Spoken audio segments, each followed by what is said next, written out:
राष्ट्रीय पिछड़ा वर्ग मोर्चा के द्वारा 26 नवंबर 2022 को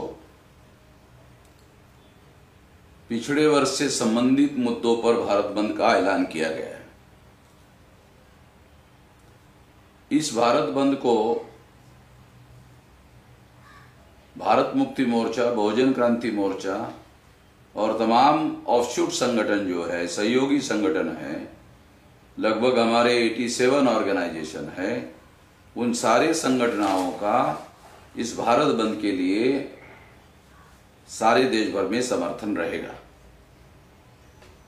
तो उनमें जो भारत बंद के लिए राष्ट्रीय पिछड़ा वर्ग मोर्चा के द्वारा जो मुद्दे रखे गए हैं, उनमें पहला मुद्दा है केंद्र सरकार द्वारा ओबीसी की जाति आधारित जनगणना न करने के विरोध में, पहला महत्वपूर्ण मुद्दा। और राष्ट्रीय स्तर का मुद्दा, और 52% लोगों का इस देश में प्रधानमंत्री है।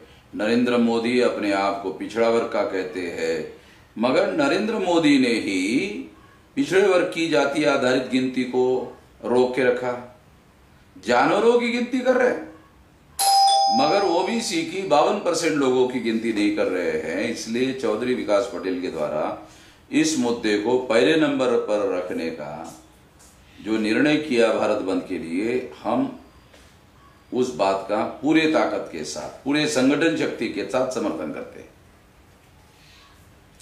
और सारे देश में जो हमारा संगठन का जाल है, उन कार्यकर्ताओं को निर्देश देते हैं कि इसके लिए पूरी तैयारी करके इसका समर्थन किया जाए।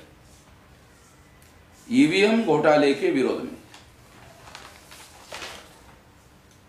ईवीएम के द्वारा खुद सुप्रीम कोर्ट का 8 अक्टूबर 2013 का निर्णय है, जिसमें सुप्रीम कोर्ट खुद अपने निर्णय में कहती है केवल मात्र ईवीएम मशीन के द्वारा फ्री, फेयर एंड ट्रांसपेरेंट चुनाव नहीं हो सकता। फ्री, फेयर एंड ट्रांसपेरेंट चुनाव के लिए पेपर ट्रेल मशीन लगाना होगा। मेरा यह कहना है कि यदि ईवीएम मशीन के द्वारा फ्री, फेयर एंड ट्रांसपेरेंट चुनाव नहीं हो सकता, अगर ये सुप्रीम कोर्ट का मानना है और जजमेंट है, तो इसका मतलब ये कानून हो गया। यदि पेपर ट्रेल मशीन लगाई जाती है तो लगाने से थोड़ी फ्री, फेयर एंड ट्रांसपेरेंट होगा। जिस पर्पस के लिए पेपर ट्रेल मशीन लगाई जाएगी, वो काम किए बगैर अगर ईवीएम मशीन का उपयोग किया जाता है, तो इसका मतलब है सुप्रीम कोर्ट के आदेश के अनुसार ईवीएम घोटाला करती है। प्रूव है, ये तो सुप्रीम कोर्ट खुद कहता है। केवल पेपर ट्रेल मशीन लगाने से थोड़ी होगा। पेपर ट्रेल मशीन उस घोटाले को, फ्री, फेयर, ट्रांसपेरेंट चुनाव को संपन्न कराने का काम करना होगा, उस घोटाले को रोकना होगा। रोकने के लिए पेपर ट्रेल मशीन को ज्यादा से ज्यादा एक्टिव करना होगा, तभी तो फ्री, फेयर एंड ट्रांसपेरेंट होगा।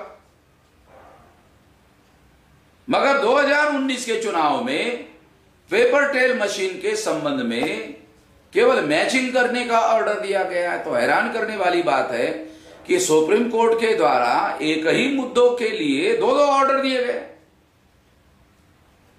और जो ऑर्डर 2019 के चुनाव के पहले 8 अप्रैल 2013 को 2019 को दिया गया, तो उस ऑर्डर से, मैचिंग करने के ऑर्डर से फ्री, फेयर एंड ट्रांसपेरेंट नहीं हो सकता। रिकाउंटिंग करने का जो ऑर्डर सुप्रीम कोर्ट ने पहले दिया हुआ है 8 अक्टूबर 2013 का, उस ऑर्डर के आधार पर, और मैंने सुप्रीम कोर्ट में गया था, और 24 अप्रैल 2017 को सुप्रीम कोर्ट ने 100% ईवीएम मशीन को पेपर ट्रेल मशीन लगाने का आदेश दिया था, और उस पर अमल करने का आदेश दिया था। उस अमल को रोकने के लिए, मैचिंग करने का, मैच करने के लिए ऑर्डर दिया गया। और ये ऑर्डर जस्टिस गोगोई के द्वारा दिया गया, और ये ऑर्डर तब दिया गया जब जस्टिस गोगोई के ऊपर एक महिला के द्वारा आरोप किए गए। उसके बाद जस्टिस गोगोई ने निर्णय दिए हैं, इसलिए ये निर्णय संदिग्ध है। तो पेपर ट्रेल मशीन लगानी होगी। पेपर ट्रेल मशीन का रिकाउंटिंग का जो पूर्व ऑर्डर है, रिकाउंटिंग करने से ही फ्री फेयर एंड ट्रांसपेरेंट चुनाव होता है, यही सुप्रीम कोर्ट का ऑर्डर है। इस पर अमल किया जाना चाहिए, ये नहीं हो रहा है। इसलिए चौधरी विकास पटेल के द्वारा इसको भारत बंद के लिए मुद्दा बनाया गया है। हमारा पूरी ताकत के साथ इसको समर्थन है। तीसरा मुद्दा है, निजी क्षेत्रों में एससी एसटी ओबीसी के लिए आरक्षण लागू किया जाए। भारतीय जनता पार्टी देश की सारी संपत्ति बेचने के काम में लगे हुए हैं, और भारतीय जनता पार्टी जो डेली 24 घंटे राष्ट्रवाद राष्ट्रवाद राष्ट्रवाद की बातें करने वाले जो संगठन आरएसएस है, उसके द्वारा चलाया गया भारतीय जनता पार्टी का संगठन है। वो लोग देश की सारी संपत्ति बेचने का काम कर रहे हैं और सारे डिपार्टमेंट बेचने का काम कर रहे हैं, और इस वजह से एससी एसटी ओबीसी का जो आरक्षण है वो आरक्षण भी खत्म हो रहा है। ये किया ही इसलिए जा रहा है, ये फैसला आरएसएस के द्वारा किया जा रहा है, दिखाने के लिए नरेंद्र मोदी का नाम सामने किया जा रहा है। जब सारी नौकरियां प्राइवेटाइजेशन के एरिया में जा रही है और सरकारों का प्राइवेटाइजेशन हो रहा है, ऐसे परिस्थिति में प्राइवेटाइजेशन में रिजर्वेशन लागू होना चाहिए, और लागू अगर नहीं होता है तो उसके लिए भारत बंद करने का ऐलान किया गया है। उसके लिए हम समर्थन।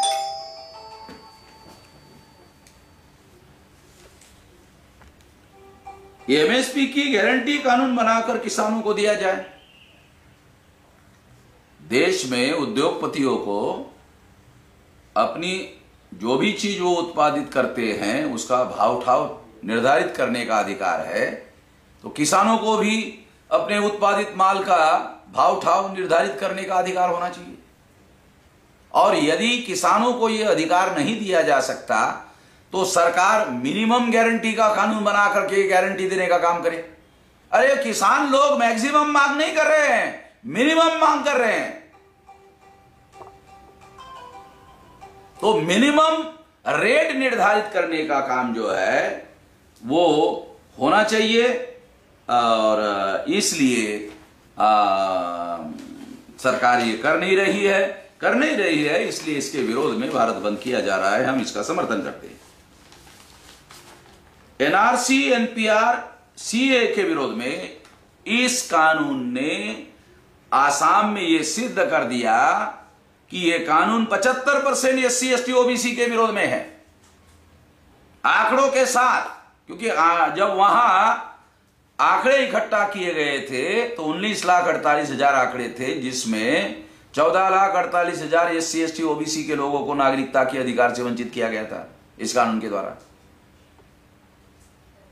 केवल 5 लाख मुस्लिम लोगों को निकाला गया था। तो यह कानून जो राष्ट्रीय स्तर पर लागू करने का निर्णय आरएसएस, बीजेपी और विश्व हिंदू परिषद ने लिया, ये तो एससी एसटी ओबीसी के विरोध में है। 75% एससी एसटी ओबीसी के विरोध में है। यह कानून पीछे लिया जाए, इसे खत्म किया जाए, इसके विरोध में हम है। नहीं करती है सरकार तो हम लोग इसके लिए भारत बंद करेंगे, और भारत बंद करने के लिए चौधरी विकास पटेल ने जो ऐलान किया है उसका समर्थन करते हैं। 6 नंबर का मुद्दा है, पुरानी पेंशन बहाल किया जाए। जो सेंट्रल गवर्नमेंट के कर्मचारी है, स्टेट गवर्नमेंट के कर्मचारी है, या तमाम डिपार्टमेंट के कर्मचारी है, वो लोग अपनी जिंदगी की जवानी पूरी सेवा सरकार की करने में लगाते हैं, और बुढ़ापे में उनको सरकार पेंशन देने के लिए भी तैयार नहीं है, और पेंशन के लिए किसी प्रकार की गारंटी लेने के लिए भी तैयार नहीं है। ये जो सरकार का रवैया है, बीजेपी की सरकार का रवैया है, नरेंद्र मोदी की सरकार का रवैया है, इसके विरोध में भारत बंद किया जा रहा है। हम इसका समर्थन करते हैं। 7 नंबर का मुद्दा है विकास के नाम पर, पर्यावरण संरक्षण के नाम पर, जानवरों के संरक्षण के नाम पर आदिवासियों को उनके जल जंगल जमीन से विस्थापित करने का षड्यंत्र देश में चल रहा है और इसके विरोध में यह भारत बंद किया जा रहा है। इसका हम पूरा समर्थन करते हैं। 8 नंबर का मुद्दा है लॉकडाउन में चुपके से मजदूरों के तमाम कानूनों को रद्द कर दिया गया और उन कानून के द्वारा जो मजदूरों को अधिकार बहाल किए गए थे वो नष्ट कर दिए गए, खत्म कर दिए गए। इसलिए इसके विरोध में भारत बंद किया जा रहा है चौधरी विकास पटेल के द्वारा। हम उसका समर्थन करते हैं। 9 रिजर्वेशन इंप्लीमेंटेशन एक्ट बनाया जाए तथा SC ST OBC का बैकलॉग तत्काल प्रभाव से भरा जाए। ये नहीं भरा जा रहा है, ना ऐसा कानून बनाया जा रहा है। इसके लिए भारत बंद किया जा रहा है। हमारा समर्थन है। 10 नंबर का मुद्दा है SC ST OBC छात्रों की रोकी गई स्कॉलरशिप तत्काल प्रभाव से दी जाए और फीस वृद्धि के अनुपात में जो महंगाई के दृष्टि से इस स्कॉलरशिप को बढ़ाया जाए, मगर सरकार ये कर नहीं रही है। इसके विरोध में ये भारत बंद किया जा रहा है। ये तमाम मुद्दों के लिए हम लोग भारत बंद करने के लिए समर्थन दे रहे हैं। तो इस मौके पर मैं सारे देश के भारत मुक्ति मोर्चा के और उसके ऑफशूट संगठन, बहुजन क्रांति मोर्चा के उसके ऑफशूट संगठन और तमाम जो संगठन हैं और समाज के लोग हैं, SC ST OBC माइनॉरिटी के लोग हैं, उन सभी लोगों को हम लोग इसका समर्थन करने के लिए अपील करते हैं और आशा करते हैं कि इस भारत बंद में पूरे शक्ति के साथ, पूरे ताकत के साथ हम लोग उसके समर्थन में खड़े होंगे। और संगठन के लोगों को ये आदेश दिया जाता है कि उसको केवल औपचारिक समर्थन ना दिया जाए, पूरे शक्ति के साथ संगठित प्रयास करके ये काम किया जाए।